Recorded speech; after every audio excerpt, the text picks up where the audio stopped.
dreams come true.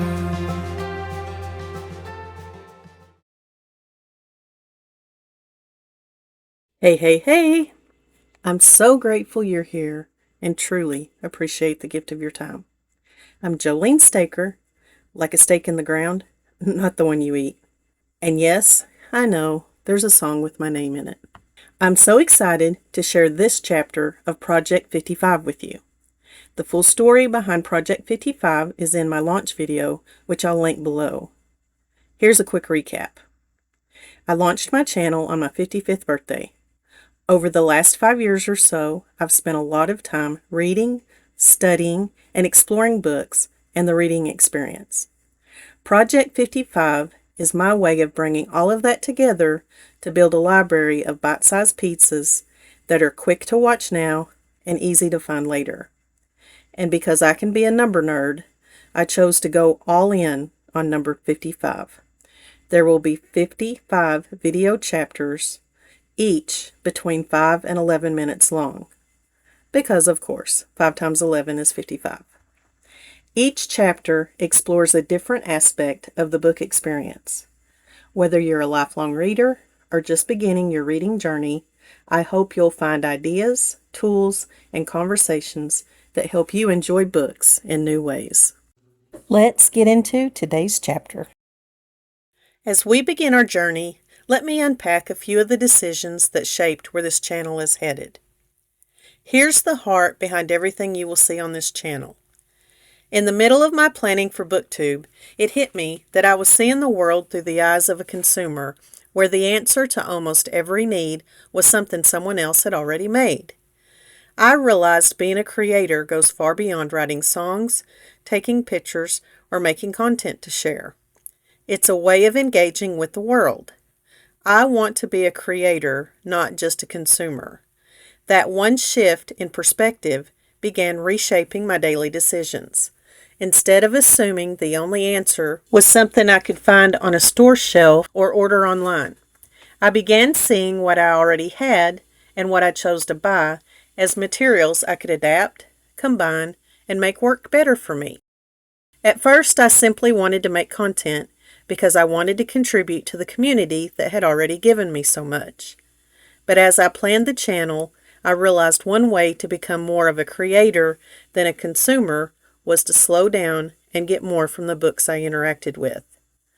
My memory has always been somewhat unreliable, so not remembering books didn't surprise me, but I also realized I wasn't helping myself. I'd finish one book and immediately move on to the next, rarely giving myself time to think about what I'd just experienced. And don't even make me confess this, I was also rarely sitting down to read with my eyes.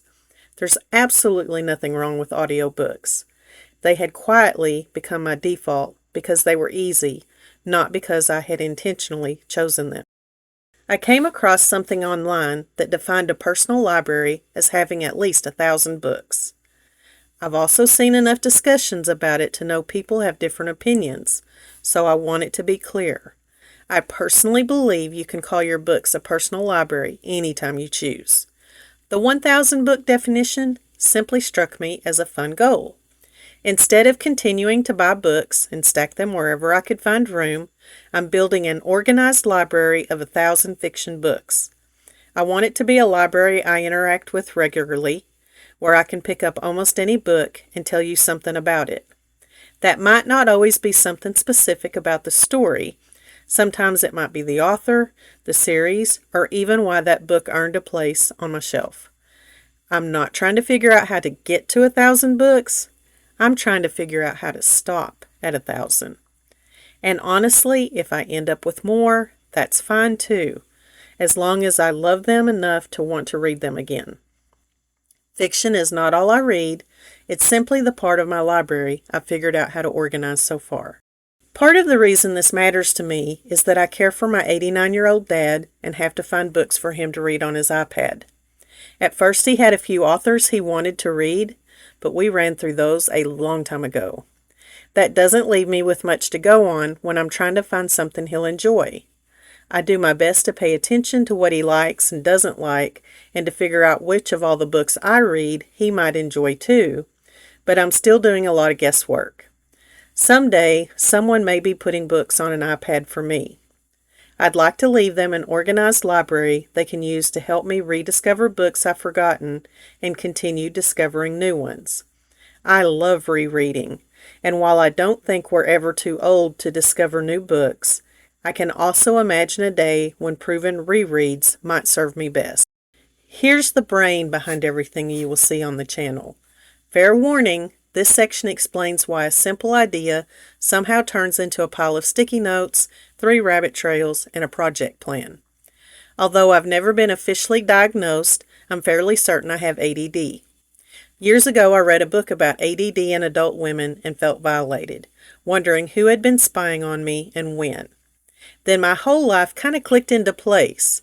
I finally had a what for the struggles I'd been having, but it took me years to figure out what to do with that understanding. Thanks to honest conversations with friends, family, and even people I've worked with, I understand that not everyone sees the world the way I do. While many think in a more linear way when addressing challenges and giving feedback, my brain seems to keep everything in one big box of puzzle pieces. I pull out pieces and try to explain why they fit or what picture they create. Time has less influence for me. I've spent years trying to understand how my brain works best instead of trying to force it to work like everyone else's. I've come to believe that seeing life as puzzle pieces instead of a straight timeline gives me a unique way of putting ideas together. I'm curious about a lot of topics, and sometimes my focus bounces from one thing to another. Instead of fighting that, I've been learning how to organize those ideas into projects that work with the way my brain naturally thinks. Project 55 is one example of that. Here's the challenge behind everything you will see on this channel. I studied the YouTube Formula by Daryl Eves and Create Something Awesome by Roberta Blake, and I've watched hours of content from both of them and many other creators on the subject. When I got to the part of choosing a niche, I hit a roadblock. With as many interests as I have, I wondered how I would ever settle on one subject. Then I discovered BookTube and thought, well, that solves the niche problem. But did it really? The wide range of books available suggested I still needed to narrow my focus. I understood the goal was to be specific enough that people knew what to expect, but I still struggled with how to do that. While it's true that most of the channels I watch read more than one genre, they're still consistent in the types of videos they create. Eventually, I realized my niche wasn't specifically what I read, but the entire journey from choosing a book to the discoveries it inspires along the way. The reason I've become so passionate about this journey is because I believe books are one of our greatest treasures. Books used to be valued because they were rare, not everyone could afford them, and not everyone had the opportunity to learn to read. Today we have access to books everywhere. Many don't cost us a dime, and almost anyone who wants to learn to read can. So now scarcity is no longer the problem.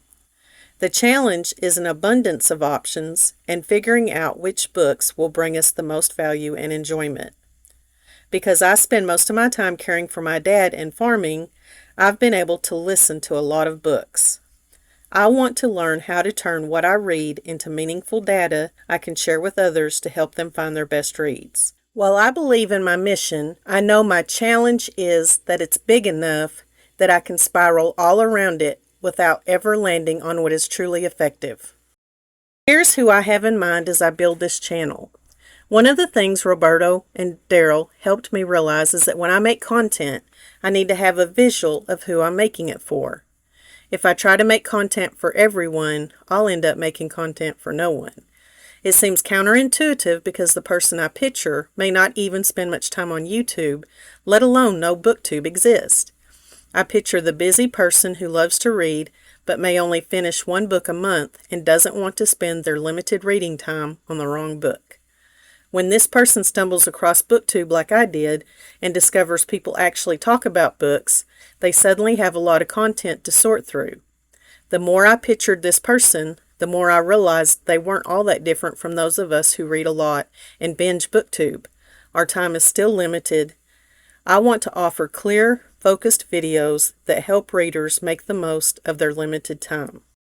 I'll do the treasure hunting and share the map. And that's a wrap on this chapter of Project 55. See you in the next one.